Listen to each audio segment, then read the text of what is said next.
आज हम लोग गुरुदेव महर्षि संत सेवी ब्रह्माजी महाराज के जन्मदिन को मना रहे हैं। 104वीं पावन जयंती है। हमारे गुरुदेव 104 वर्ष के हो गए और इस बड़ा धाम पर 87 वर्षों तक रहे।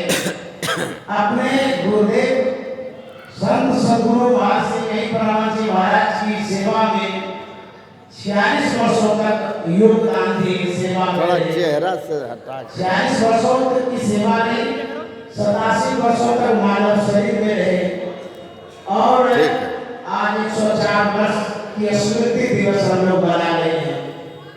गुरुदेव 1940 से 50 ईस्वी तक जो गुरु महाराज के सानिध्य में आए उसपे परमानंद सद्गुरु महाराज ने इनको गढ़ा है, सुंदर ढंग से गढ़ा है और ज्ञान के रूप में गढ़ा है। जो संतवत साहित्य का अध्ययन कराया है गुरु महाराज ने शिक्षक बन के कराया। गुरु महाराज गुरुलिपि सिखाते थे, बांग्ला सिखाते थे और अंग्रेजी में भी शिक्षा दिया गया। हिंदी तो जानते ही थे, संस्कृत में भी सिखाए। तो परमानंद सद्गुरु महाराज के शिक्षक बन गए और हमारे गुरुदेव महर्षि संत सेवी जी महाराज स्टूडेंट थे। ऐसी शिक्षा, ऐसी सीख दिया। 1950 ईस्वी में हमारे गुरुदेव महर्षि संत सेवी जी महाराज शांति संदेश पत्रिका में संपादन के कार्य में लगे और उसमें प्रवचन देना शुरू कर दिए। गुरु महाराज जो ये लिपिबद्ध करते थे गुरु महाराज के प्रवचनों को, तो ये शांति संदेश में प्रकाशित होने लगा। 1950 ईस्वी की जो पत्रिका है वो खगड़िया से छपी थी उस समय, तो संपादन का काम प्रारंभ हो गया। 1950 ईस्वी से लेकर के जब तक शरीर में रहे तब तक परमानंद के प्रवचनों को शांति संदेश में प्रकाशित करवाते थे। इन्हीं की देन है जो सत्संग सुधासागर नाम के जो ग्रंथ हैं उनका जो हम लोग प्रवचन पढ़ते हैं। एक संस्मरण छोटा सा सुना के मैं स्वामी सतप्रकाश जी महाराज के पास जाना चाहूंगा। जब मंच पर परमानंद होते थे तो बाईं ओर महर्षि संत सेवी जी महाराज बैठते थे। गुरु महाराज की बाईं ओर गुरु महाराज धारा प्रवाह प्रवचन बोलते थे और संत सेवी जी महाराज धारा प्रवाह लिखते जाते थे। उस समय टेप रिकॉर्ड नहीं था लेकिन इनकी कलम चलती रहती थी। तो गुरु महाराज प्रवचन कर रहे थे और गुरुदेव महर्षि संत सेवी जी महाराज विरोध कर रहे थे। पास में और भी सत्संग प्रेमी बैठे थे। लिखते हुए देख करके सज्जन ने कहा था कि महाराज क्या आप लिखते रहते हैं? गुरु महाराज की अमृत वर्षा हो रही है उसको आपको सुनना चाहिए, तो लिखने में लगे रहते हैं, लिख के क्या करिएगा। गुरुदेव ने इस पर कहा था, आप लोग जो सुनते हैं वह आपको स्मरण में रहता है। मैं लिखता इसलिए हूँ, लिख करके रखूंगा, बाद में पढ़ूंगा। गुरुदेव बाद में क्या पढ़ेंगे, हम लोगों को पढ़ने के लिए लिखते थे। ऐसे महान लेखक थे हमारे गुरुदेव महर्षि सतसेवी जी महाराज। साहित्य की उन्होंने बहुत रचना की है, मैं बाद में बताऊंगा। और 1952 ईस्वी में सदगुरु महाराज ने पुनर्जन्म की क्रिया दिया। 1952 ईस्वी में सर्वोच्च साधना की क्रिया है ये इनको प्राप्त हुआ। और 1957 में सतसेवी जी महाराज को अपना प्रतिनिधित्व करने के लिए धर्म सभा में भेजा था। 1957 में संन्यास वस्त्र भी दिया गया, मुंडन संस्कार करा करके संन्यास वस्त्र दे करके धर्म सभा में भेजा गया था गुजरात में। साथ में श्रीधर स्वामी जी महाराज भी थे। उस सभा में जाकर के इन्होंने संत के ध्वजा को फहराया था। ऐसे हमारे महान पुरुष सतसेवी जी महाराज ने। और अब मैं निवेदन करूंगा, हमारे बीच प्रकट प्रवक्ता जो है स्वामी सतप्रकाश जी महाराज, उनसे आग्रह है, निवेदन है, वो हमारे श्रोताओं को इस पावन अवसर पर आए हुए भक्तों को अपने ज्ञान के आधार पर, गुरु के आधार पर हमें लाभान्वित करने की कृपा करें। श्री सद्गुरु महाराज की जय। जी। अखंडानंद बोधाय शिष्य संतापहारिणे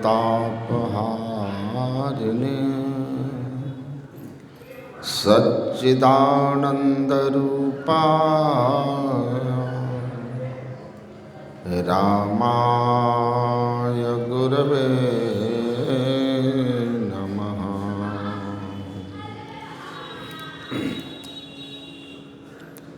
धन्य धन्य सद्गुरु सुखदा महिमा कही न जाए। जो कुछ कहूँ तुम्हारी कृपा मौत कछु न बसा।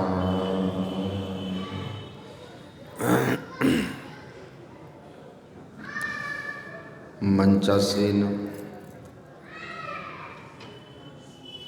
संत मत के अंतर्राष्ट्रीय प्रचारक, सरलता और विद्वत्ता के संगम पूज्यपाद डॉक्टर स्वामी विवेकानंद जी महाराज के श्री चरणों में नमन। पूज्य चरण इस कार्यक्रम के संचालक यथा नाम तथा गुण स्वामी विद्यानंद, जिन्हें परम पूज्य महर्षि संत सेवी परमहंस जी महाराज के निजी सेवा में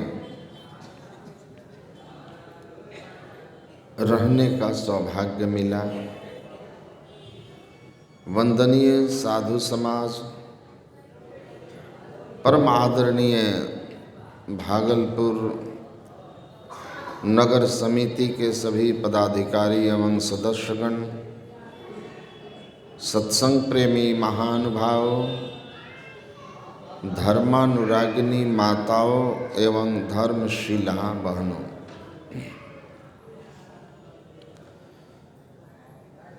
परम पूज्य महर्षि संत सेवी परमहंस जी महाराज के 104वीं पावन जयंती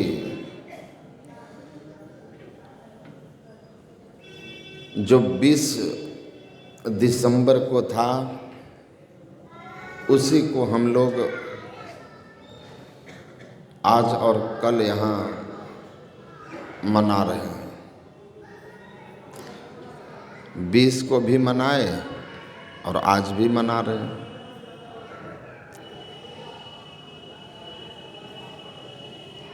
पूज्यपाद के ही शब्दों में वो कहा करते थे, जयंती शब्द जयंत का स्त्रीलिंग है। पहले राजा लोग जब किसी तिथि विशेष पर कोई विशेष युद्ध में सफलता पा लेते थे तो उस तिथि को जयंती के रूप में मनाते थे। विजय दिवस जय करते थे तो उस विजय को जयंती के रूप में मनाते थे। तो कहते थे कि संत लोग क्या जय किए हैं कि उनकी जयंती मनाई जाती है।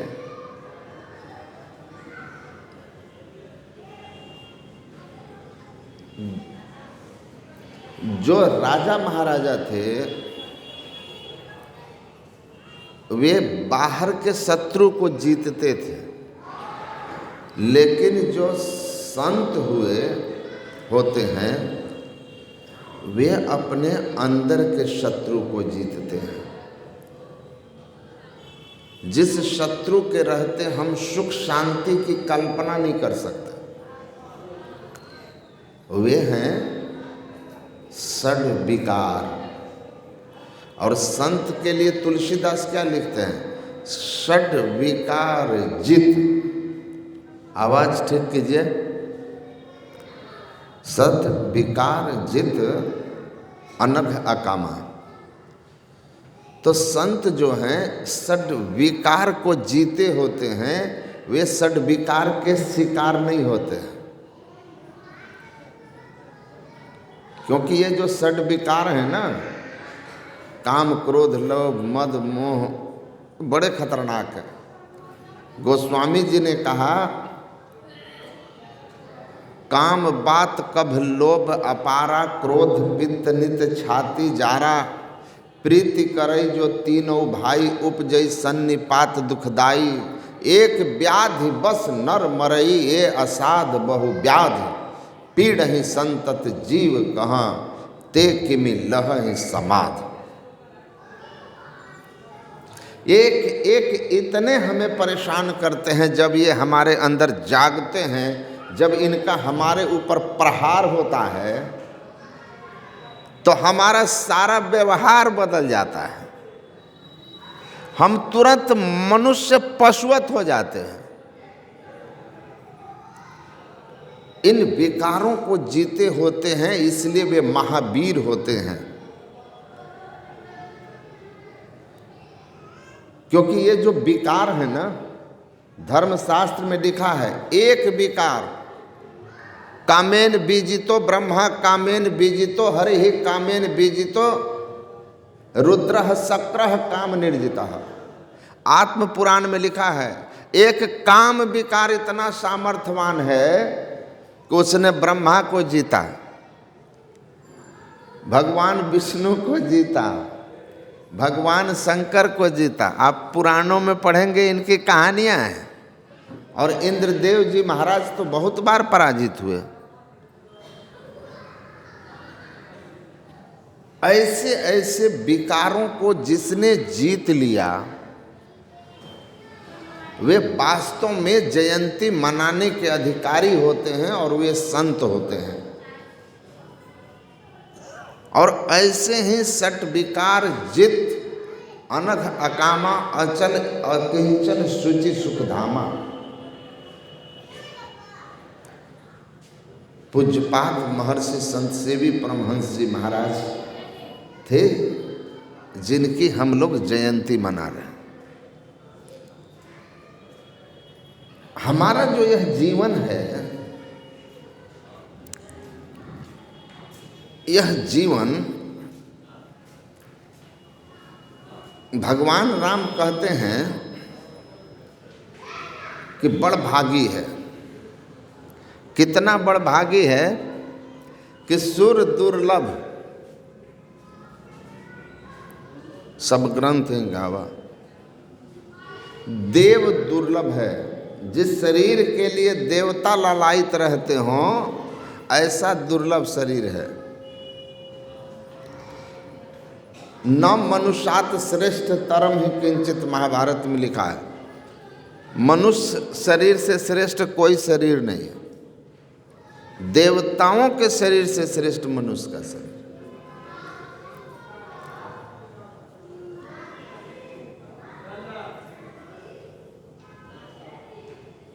तो ऐसे दुर्लभ देह में हम लोग हैं। वो अलग बात है कि हम लोग अनुभव नहीं करते हैं।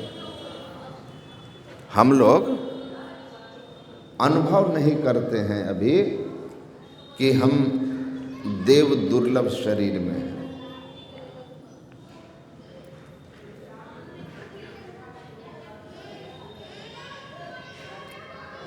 देहस्था सर्व विद्याश्च देहस्था सर्व देवता देहस्था सर्व तीर्थानि गुरु वाक्य न लभ्यते।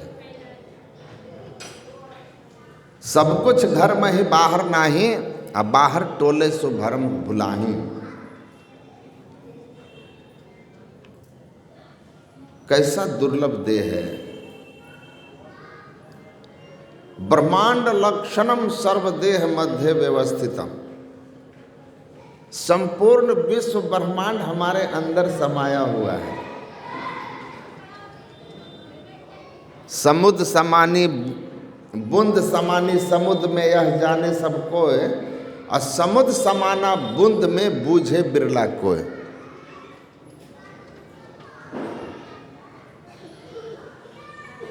यत ब्रह्मांडे सपिंडे। संपूर्ण समुद्र बूंद समुद्र में समाता है, यह बात तो सहज समझ में आ जाता है। लेकिन एक बूंद में सारा समुद्र समा जाता है। कबीर साहब कहते हैं बहुत दुर्लभ बात है ये, दुर्लभ ज्ञान है ये। बूझे बिरला कोई, कोई बिरला बूझ पाता है इसको, सब नहीं समझ पाते। हमारा यह शरीर एक पिंड है जो विश्व ब्रह्मांड में है। ये बड़ी आसानी से समझ में आती है कि हम दुनिया में हैं, लेकिन संपूर्ण ब्रह्मांड हमारे अंदर में है, इस पिंड में है, इस बूंद में है। यह बहुत दुर्लभ बात है। इसको जान लेना, इसको अनुभव कर लेना, ये बिरले लोगों का सौभाग्य है।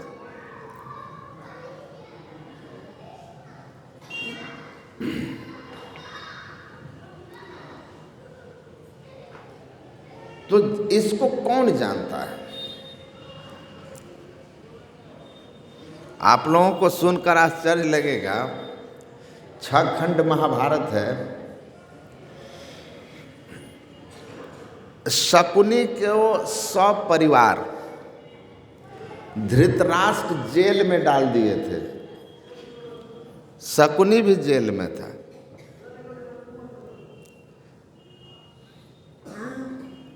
दुर्योधन जब कुछ बड़ा हो गया था ना, तो बचपन से महत्वाकांक्षी था। तो एक जगह खड़ा होकर जेल के खिड़की के सामने एक बरगद का वृक्ष था। उस बरगद के वृक्ष के सामने खड़ा होकर दुर्योधन लघुशंका पेशाब कर रहा था। और एक बरगद का छोटा सा फल बड़ा छोटा होता है, उसके उस पेशाब के प्रवाह में बह गया। तो शकुनी जो है वहां से ठहाका लगाया और कहा, वाह कितने बहादुर हो तुम, कितने बहादुर हो तुम। बहादुर हूं? कहा मैं किस बात का बहादुर? कहा अरे इतने कम उम्र में तुमने बरगद को बहा दिया पेशाब की धार में। तो कहा पागल है क्या, बरगद तो खड़ा है। कहा अरे नहीं बेटा, ये बरगद तो बीज से ही बना है ना, और जब बीज बह गया तो बरगद बह गया। शकुनी कहा ये बड़ा दूरदर्शी है, बड़ी दूर की सोचता है। इसको, ये दुर्योधन दूरदर्शी है, दूर की सोचता है, इसको निकाल लूं तो हमको बहुत काम आएगा, हमको राजगद्दी पर बैठा सकता है। अब अपने पिता से आग्रह करके अपने मामा को जेल से निकाला और फिर शकुनी अपना काम किया। आगे की बात आप जान ही रहे हैं।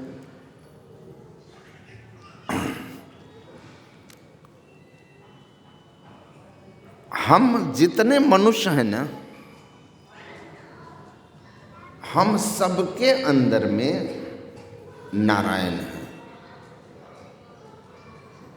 सबके अंदर नारायण है। सब में नारायण बन जाने की संभावना है। हम सब वो बीज हैं जिसको अनंत परमात्मा बनने की संभावना है।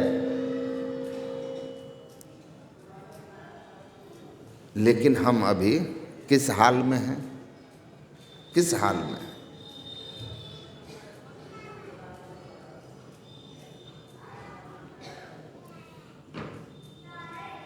अपने को किस स्थिति में पाते हैं, सोचिए, विचारिए।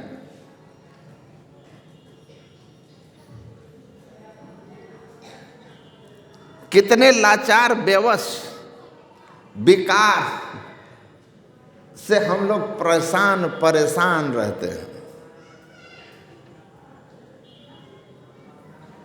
संत लोग कहते हैं देखो, कोई ऐसा घट नहीं है जिसमें ईश्वर नहीं है। सब घट मेरे साइया सुनी सेज न कोय, अब बलिहारी वा घट की जाघट प्रगट होए। कोई ऐसा शरीर नहीं है जिसमें ईश्वर नहीं है। ईश्वर सर्वभूतानां हृदय से अर्जुन तिष्ठति, उर्माहि प्रभु गुप्त, गुरु महाराज कहते हैं। गुरु नानक कहते हैं इस गुफा मह अकुट भंडारा, तिस बिच बसे हरि अलख अपारा। हरि बसते हैं।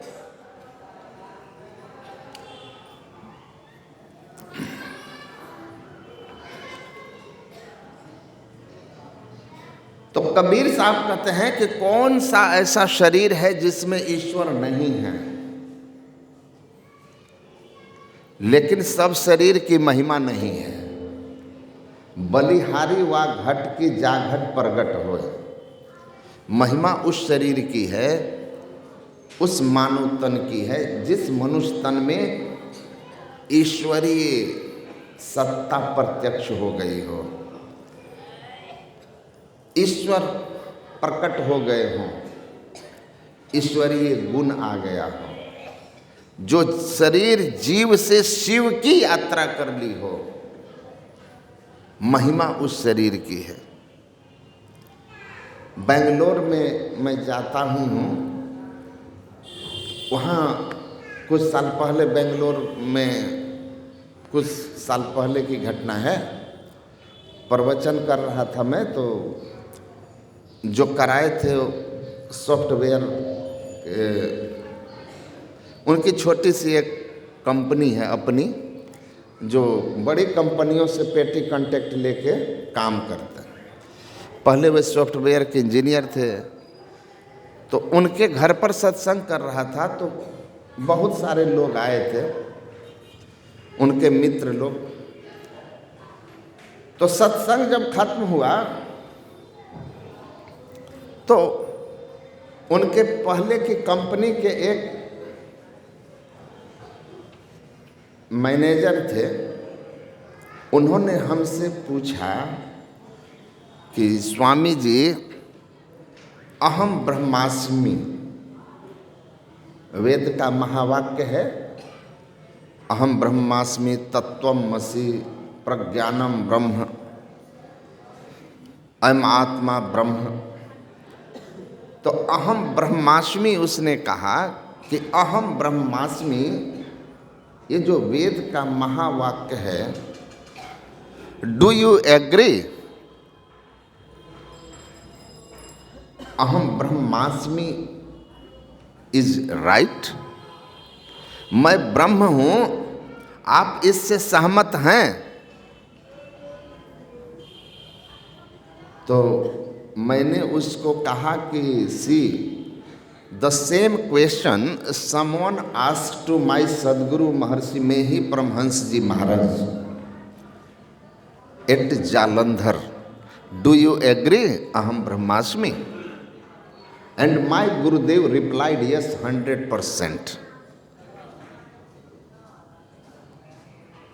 किसी ने जालंधर में मेरे सदगुरु महर्षि में ही परमहंस जी महाराज से पूछा था कि मैं ब्रह्म हूँ, क्या आप इस बात से सहमत हैं?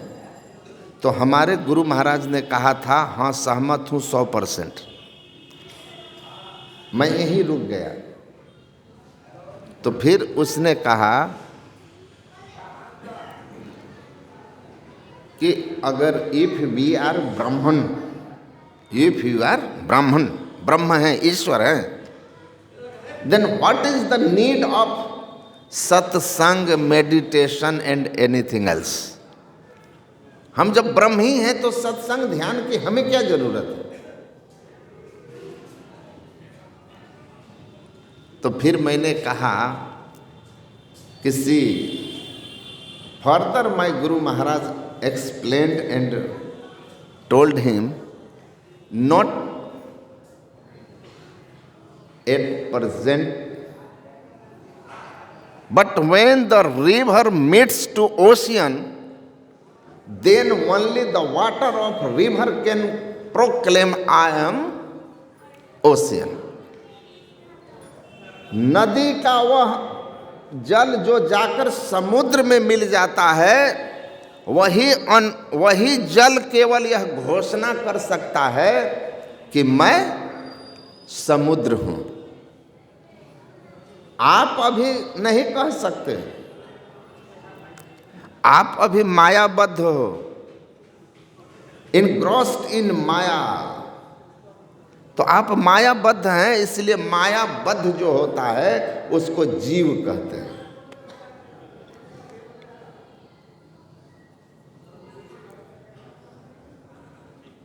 मायाबद्ध जो है वो जीव है, और जो जीव होगा वो आवागमन में होगा, दुख में होगा। आत्मा क्षेत्रज्ञ इति उक्तः संयुक्तः प्राकृतैर्गुणः तरेवतु विनुर्मुक्तः परमात्मेत्यो दाहिड़तः। परमात्मा का जो अंश शरीर में फंसता है, शरीर इंद्रियों के घेरे में आ जाता है, उसको क्षेत्रज्ञ कहते हैं। वह क्षेत्रज्ञ क्या है? क्षेत्रज्ञं चापि माम विद्धि सर्व क्षेत्रेषु भारत। भगवान कृष्ण कहते हैं शरीर को क्षेत्र कहते हैं। इस शरीर में जो मेरा सनातन अंश है वह जीव है, मैं ही हूँ, पर बंधन है। तो जो बंधन में है वो जीव है, जो बंधन से मुक्त हो गया वही शिव है। जीवात्म प्रभु का अंश है, जस अंश नभ को देखिए, घटमट प्रपंचन जब मिटे नहीं अंश कहना चाहिए। तो मैंने उनसे समझाते हुए कहा गुरु महाराज के ज्ञान से कि अहम ब्रह्मास्मि कोई मंत्र नहीं है फॉर चैंटिंग। अहम ब्रह्मास्मि राम राम की तरह रटने वाला कोई मंत्र नहीं है। अहम ब्रह्मास्मि इज अ स्टेट। अहम ब्रह्मास्मि एक अवस्था है, और ये अवस्था मनुष्य को प्राप्त होती है जब माया से मुक्त हो जाता है, अंतर साधन करके। जैसे नदी एक यात्रा तय करती है, गंगोत्री से गंगा की यात्रा शुरू होती है और गंगा सागर में जाकर जब समुद्र में मिलती है, तो जो जल गोमुख से निकल करके गंगा में मिल गया, उसकी यात्रा पूरी हुई। सरिता जल जल निधि मह जाई, हो ही अचल जिमि जीव हरि पाई। उसी तरह बीज से वृक्ष बनना एक यात्रा है। बीज में वृक्ष छिपा हुआ है, लेकिन बीज वृक्ष नहीं है। बीज में वृक्ष बनने की संभावना है। बीज में वृक्ष बनने की संभावना है। उसी तरह मनुष्य, हर मनुष्य में परमात्मा बनने की संभावना है, लेकिन हर बीज वृक्ष नहीं बनता है। बहुत सारे बीज हमारे पेट में जाते हैं, पशु पक्षियों के पेट में जाते हैं, और वे विष्ठा के कीड़ा भी बनते हैं, विष्ठा भी बनते हैं।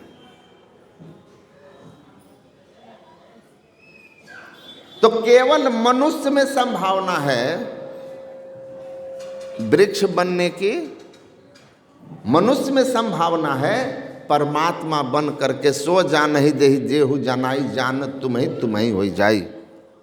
ये संभावना देवताओं के शरीर में भी नहीं है, 84 लाख योनि में भी किसी में नहीं है। इसलिए ये जो पॉसिबिलिटी है to be God from a being, यही मनुष्य को देव दुर्लभ बनाता है। हमें यात्रा करके लक्ष्य तक पहुंच करके ईश्वर होने की व्यवस्था ईश्वर ने दी है, और साधन धाम मोक्ष कर द्वारा अगर हटा दीजिए तो हम मनुष्य किसी भी अर्थ में देवता से विशेष नहीं है।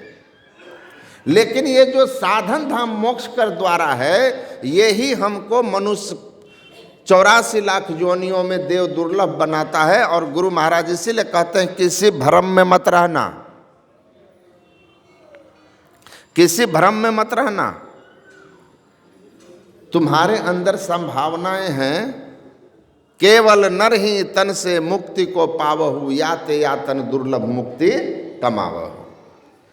मोक्ष होना, परमात्मा मिलना, जन्म मरण का चक्र समाप्त हो जाना, सारे दुखों का अंत हो जाना, ये मनुष्य शरीर से संभव है, क्योंकि मनुष्य शरीर में व्यवस्था है। तो आप इस मनुष्य शरीर में सारा ब्रह्मांड देख सकते हैं। लाओत्से की एक वाणी है, you can see the entire universe without moving a step ahead. आप सारी दुनिया देख सकते हो बिना एक कदम आगे बढ़े। Just sitting at a place, but remember you should have the proper knowledge how to sit and how to see. बस इतना याद रखना कि तुमको इसका सही नॉलेज होना चाहिए कि किस तरह बैठना है और किस तरह देखना है। अगर बैठना आ गया और देखना आ गया तो संपूर्ण विश्व ब्रह्मांड को बिना कहीं गए अपने अंदर में देख सकते हो। कबीर साहब कहते हैं ना, बैठे ने रास्ता काटी, चलते ने बाट न पाई, है कुछ रहनी गहनी की बाता, बैठा रहे चला पुनि जाता। बैठा रहे चला पुनि जाता। आज जो चलता रहा उसे कुछ नहीं मिला। कोई धावत है मथुरा नगरी, कोई जाए बनारस वास करे, इनको कुछ नहीं मिला। मिला किनको? जिनको संत सदगुरु मिल गए। जब व्यापक तत्व पहचान लिया तब भ्रम का भंडा फोड़ दिया, ऐसी गुरुदेव करी कृपा मेरे मोह का बंधन तोड़ दिया। तो समस्त संभावनाएं आपके अंदर, सारी व्यवस्था आपके अंदर, लेकिन गुरु वाक्य न लभ्यते करण धार सदगुरु दृढ़नावा। जब तक जीवन में सदगुरु नहीं आएंगे तब तक आप न अपने अंदर ब्रह्मांड देख पाइएगा और ना ही अपने अंदर परमात्मा को देख पाइएगा। स्वामी राम तीर्थ को आप लोग जानते हैं, बहुत बड़े वैरागी त्यागी महात्मा हुए, बड़ी ऊंची सामर्थ्य शक्ति थी उनकी, इतनी शक्ति कि जब वो लोग गंगोत्री की एक गुफा में थे और बहुत जोरों से बर्फ गिरने लगा, अब इतनी बर्फबारी होने लगी कि गुफा का द्वार बंद होने की स्थिति आने लगा, तो उनके साथ 3-4 और जो महात्मा थे, सेवक थे, उन लोगों ने कहा कि महाराज बर्फबारी अगर और हो गई ना आधा घंटा तो हम सब गुफा में प्राण त्यागेंगे, गुफा में मरेंगे, क्योंकि गुफा द्वार बंद हो जाएगा। और स्वामी राम तीर्थ ने कहा, मैं राम बादशाह हूं, मैं राम बादशाह हूं, प्रकृति का स्वामी हूं। परमात्मा प्रकृति परमात्मा का अधीन है। मैं अध्यक्षेन प्रकृति सूयते सचराचरम।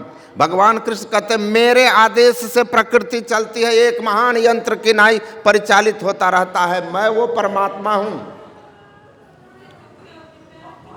और केवल एक बार कहा रुक जाओ, और तत्क्षण बर्फबारी रुक गई बिना मिनट लगाए।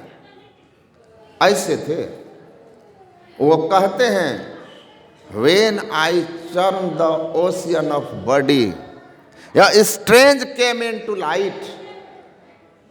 The kingdom of God is within.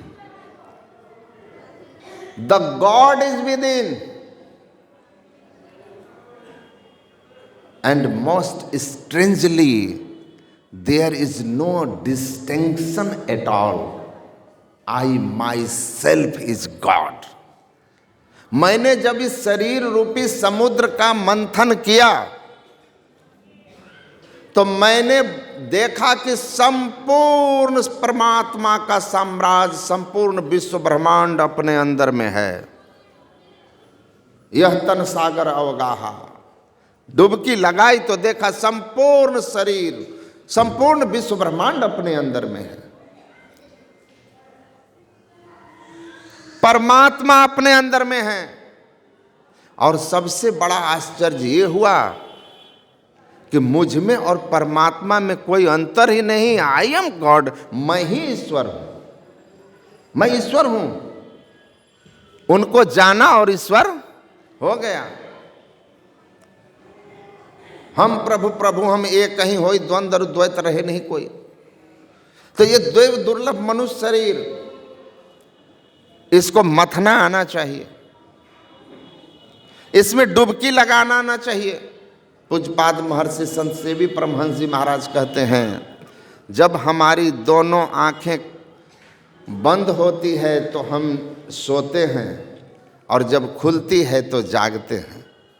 ये सोना और जागना लौकिक है, सांसारिक है। जब हमारी तीसरी तिल खुलती है, तीसरा नेत्र खुलता है, तो फिर हम मोह निशा से जागते हैं, अन्यथा मोह निशा में हम सोए रहते हैं। और ये जो तीसरा नेत्र खोलना है ना, ये मोक्ष का द्वार, यही तीसरा नेत्र है, यही तीसरा नेत्र है। और जो बैठने जानता है ना, अभी बाबा सुना रहे थे ना, सम आसन आसीना सम काय यथा सुखम हस्ता उत्संगाधाय स्वर्णा सागर कृत्य क्षण। पहले तो आसन हो, सम आसन आसीना, पहले तो ठीक ठीक बैठना आए आपको, शरीर को आसन बैठाओ, आसन दृढ़, धड़गड़ मस्तक सीध साधासन आसीना, ठीक से बैठो। और उसके बाद किसको बैठाना है? पहले तन थिर फिर मन थिर। अब मन को बैठाओ, बंद कर पलकों को वो कर मन की छटपट अंतरे, अब मध्य सन्मुख बिंदु झल के लख लेता से पंथरे। ये जो रास्ता है ना परमात्मा की ओर जाने का, जो मोक्ष का द्वार है, वो बंद है। ये बंद द्वार बिना गुरु के कोई नहीं बता सकता। गुरु भेद देवे सार खुले बंद दशम द्वार हो, ब्रह्मांड में पैसार लखो ज्योति चमत्कार, यह गुरु से ही उपकार। बिन दया संतन की में ही जानना इस राह को, हुआ नहीं होता नहीं वह होनहारा है नहीं। संत से भी को बताया संत में ही मर्म, यह मर्म बताया। तो पूज्यपाद कहते हैं कि तीसरा नेत्र खुलेगा तो अलौकिक जागरण होगा, तब संपूर्ण विश्व ब्रह्मांड को देखोगे। ज्योति मंडल धंसिधाई के निर्खत बैराटी हो। एक बार ज्योति मंडल में जाकर के देखो, प्रकाश में जाकर के देखो, दिव्य दृष्टि खोल कर देखो, संपूर्ण विश्व ब्रह्मांड इस पिंड रूपी बूंद में समाया हुआ मिलेगा। तो ये तीसरा नेत्र खोलना है, ये मोक्ष का द्वार खोलना, ये असली भक्ति है।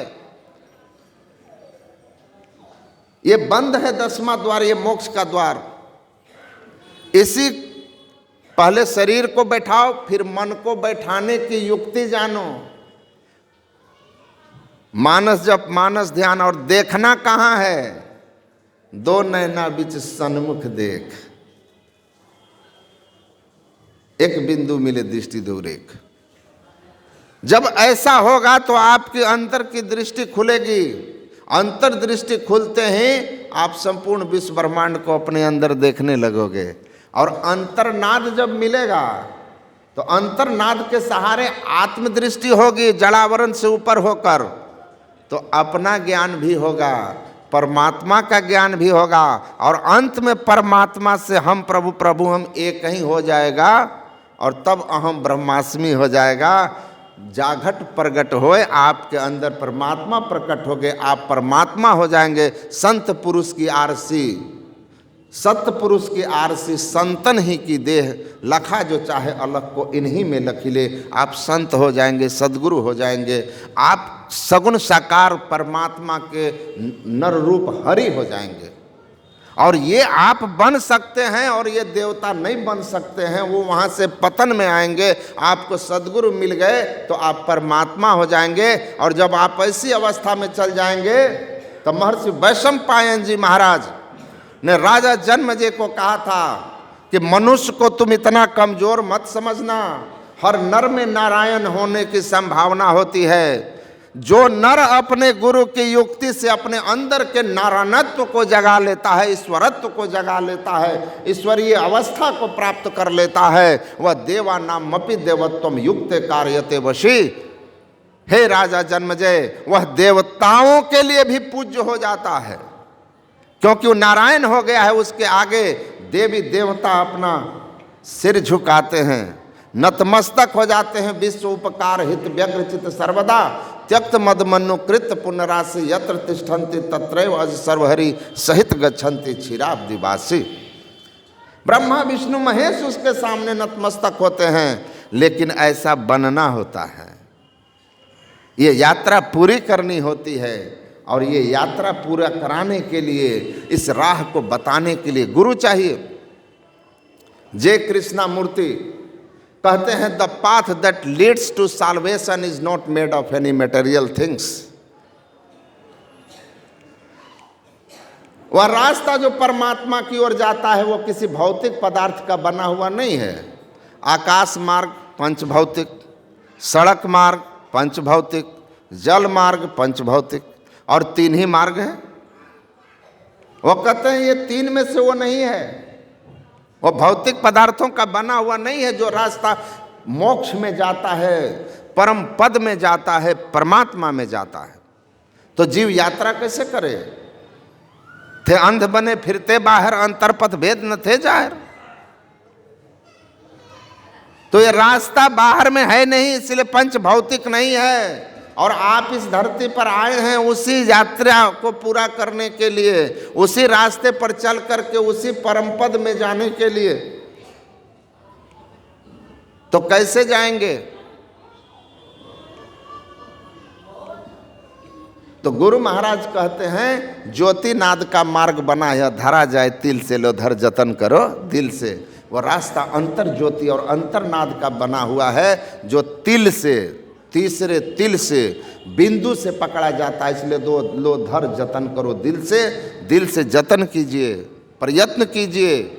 और जिस दिन तिल दरवाजा टूटे नजर के जोर से हो गया, उस दिन आप अपने अंदर में संपूर्ण विश्व ब्रह्मांड को देखेंगे और अंतर्नाद की साधना करता हुआ माया से मुक्त होकर परमात्मा को देखेंगे। And most strangely there is no distinction at all, I and my father both are one. मैं और मेरे पिता एक हो जाएंगे, मैं ही ब्रह्म हो जाऊंगा। तो ये यात्रा पूरी हो जाएगी और इसलिए मनुष्य देह मिला है। और इस यात्रा को बताने वाले, उस पथ को बताने वाले संत सद्गुरु हैं। क्योंकि बिन पावन की राह है, बिन बस्ती का देश, बिना पिंड का पुरुष है, कहे कबीर संदेश। तो परमाराध्य की सेवा करके और उनकी कृपा प्राप्त करके क्या कहते हैं, गुरु पूरा हो और शिष्य भी सूरा हो, तो मुक्ति पाने में देर नहीं लगती। सद्गुरु महाराज पूर्ण थे और शिष्य को जैसा होना चाहिए, कर्णधार की सेवा में जाने वाला शिष्य का एक गुण होता है। जैसा शिष्य को होना चाहिए, जब आप वैसे होते हैं और गुरु पूरे हैं तो काम बनने में देर नहीं लगती। खेत अच्छा हो और बीज अच्छा हो तो फसल अच्छी होती है, महर्षि संत सेवी जी महाराज कहते थे। उसी तरह गुरु पूरे हों और शिष्य भी योग्य हो तो पूर्णता आने में देर नहीं लगती है। गुरु कृपा ही केवलम, हमारी योग्यता की कमी होती है। गुरु महाराज कहते हैं गुरु की कृपा सब पर एक समान होती है, जैसे वर्षा सब जगह एक समान होती है। लेकिन जहाँ गड्ढा है वहाँ जल रुकता है, उसी तरह गुरु की कृपा सब जगह समान है। लेकिन जिस शिष्य में योग्यता होती है वह गुरु कृपा का पात्र बन के अपना कल्याण बना लेता है। और शिष्य की पात्रता यही है कि शिष्य तो ऐसा चाहिए जैसे माटी मोय, आपा सौंपी कुम्हार को, जो कछु होय तो होय। गुरु के चरणों में अपने को समर्पित कर दिया, उसके बाद फिर गुरुमुख हो गए तो अपने मन की रही कहाँ। अब फिर गुरु क्या करते हैं, गुरु कुम्हार शिष्य कुम्भ है, गढ़ी गढ़ी काढ़े खोट, अंतर हाथ सहार दे बाहर वाहे चोट। उनको गढ़ते हैं, बनाते हैं और अपने जैसा बना करके गुरु कर ले आप समान, और घोषणा कर देते हैं कि हमारा और इनका क्यों और यू का संबंध है, जहां हम रहेंगे वहीं रहेंगे। ये घोषणा शिष्य को योग्य बनाकर गुरु कर देते हैं। जो बन जाता है अपने को समर्पित करना। मैंने लिखा ना, एक पुस्तक लिखी है मैंने, उसमें यह प्रसंग लिखा है। मनिहारी आश्रम में गुरु महाराज थे, तो गुरु महाराज के चौका में बिना आप स्नान किए प्रवेश नहीं कर सकते। और पूज्यपाद महर्षि संत सेवी जी महाराज का नियम था कि वो गुरु महाराज को स्नान करा के तब स्नान करते थे। और गुरु महाराज सुबह जब बिना स्नान किए ही अभी टहलते हुए चौका की ओर गए तो पूज्यपाद महर्षि संत सेवी जी महाराज उस चौका से बाहर निकल रहे थे। गुरु महाराज देख करके उनको सबके सामने डांटने लगे। गुरु महाराज डांटते रहे कि नियम तोड़ दिए, एक बार बोला कोई चौका में बिना स्नान के नहीं जाएगा, क्यों गए। डांटते रहे और वो सुनते रहे। ये पूज्यपाद महर्षि हरिनंदन परमहंस जी महाराज का संस्मरण में है, उन्हीं के द्वारा ये बोला हुआ प्रवचन का अंश है कि मैं भोजन बनाता था, चौके में बाबा आ गए, गुरु महाराज उनको पूरा डांटे और वो चुप रहे। जब गुरु महाराज डांट करके शांत हो गए तो बहुत ही शालीनता से, विनम्रता से, बिना किसी नाराजगी, बिना किसी मन में कटुता के भाव के पूज्यपाद महर्षि संत सेवी जी महाराज ने कहा, हम आज सुबह ही स्नान कर लिए हैं। और गुरु महाराज हंसने लगे और कहे कि ठीक है, तब जाइए, कोई बात नहीं है। आचार्य श्री कहते हैं कि दूसरा कोई रहता तो बीच में ही बात काट देता और कहता कि हम नहा लिए हैं, हम सुबह नहा लिए हैं। शुरू होते डांटना उसी समय कहता हम सुबह नहा लिए हैं, मतलब अब मत डांटिए, चुप हो जाइए। लेकिन वो बीच में बात बिल्कुल नहीं काटे और शांत भाव से सुनते रहे। पूरी देर हो जाने के बाद गुरु महाराज शांत हुए, तब कहे कि हम नहा लिए हैं। तो ये गुरु के क्या है, जो गुरु के सामने मान सम्मान की भावना रखता है वो शिष्य की पात्रता नहीं है। गुरु से चाहे मान, तिनको जम न्योता दिया हो हमरे मेहमान। जो गुरु के सामने अपने को समर्पित कर दिया है, गुरु गढ़ के गुरु कर ले आप समान, अपने समान कर देते हैं। वो जब गए ना, एक दिन गुरु महाराज उनको काम से धरहरा भेजे और ट्रेन में बैठा करके दशरथ बाबा जो अभी भी हैं वहाँ से लौट रहे थे, तो गुरु महाराज कहे कि उसको चढ़ा दिए, तो कहा कि जी बैठा दिए। तो गुरु महाराज कहते हैं कि मुझे नहीं मालूम कि कोई शिष्य इतना समर्पण भाव से अपने गुरु की सेवा किया होगा, समर्पण भाव से सेवा किया होगा। तो समर्पण शिष्य का था, गुरु की महिमा थी, गुरु ने अपने समान कर लिया।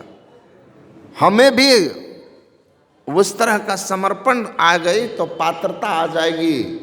लाओत्से कहते थे, drop your mind, I will make you the kingdom of this nature. एक बार तुम अपने मन और अहंकार, अपने अहंकार को तुम मेरे आगे गिरा दो। गुरुपद पंकज सेवा तीसरी भक्ति अमान। गुरु की सेवा में तुम एक बार अपने अहंकार को गिरा दो, बस यही है पाखंड अरु अहंकार तज निष्कपट हो और दीन हो। जिस दिन तुम्हारे अंदर ये योग्यता आ गई, सदगुरु की कृपा होगी और तुम जिस माया के अधीन हो, जिस विकारों के शिकार होते हो, जिस प्रकृति के बस में हो करके भूंकते प्रकृति जान गुणान आवागमन के गुणों को भोगते हो, जन्म मृत्यु के चक्र को भोगते हो, लाओत्से कहते हैं गुरु उसी क्षण तुम पर कृपा करेंगे और उस प्रकृति का स्वामी बना देंगे। तुम राम बादशाह हो जाओगे, तुम परमात्मा हो जाओगे। तो सबसे बड़ी बात है गुरु कृपा, मोक्ष मूलम गुरु कृपा। गुरु महाराज ने उनको जो आदेश किया था कि मेरी सेवा ही आपकी तपस्या है, और उन्होंने त्रुटिहीन सेवा करके गुरु कृपा प्राप्त की और गुरु महाराज की कृपा से गुरु समान हो गए। उनकी पावन जयंती हम लोग यहाँ मना रहे हैं। मैं उनको श्री चरणों में नमन करते हुए अपनी वाणी को विराम देता हूँ। श्री सद्गुरु महाराज की जय। श्री सद्गुरु महाराज की जय। ये थे हमारे स्वामी सतप्रकाश जी महाराज, बड़े विद्वतापूर्ण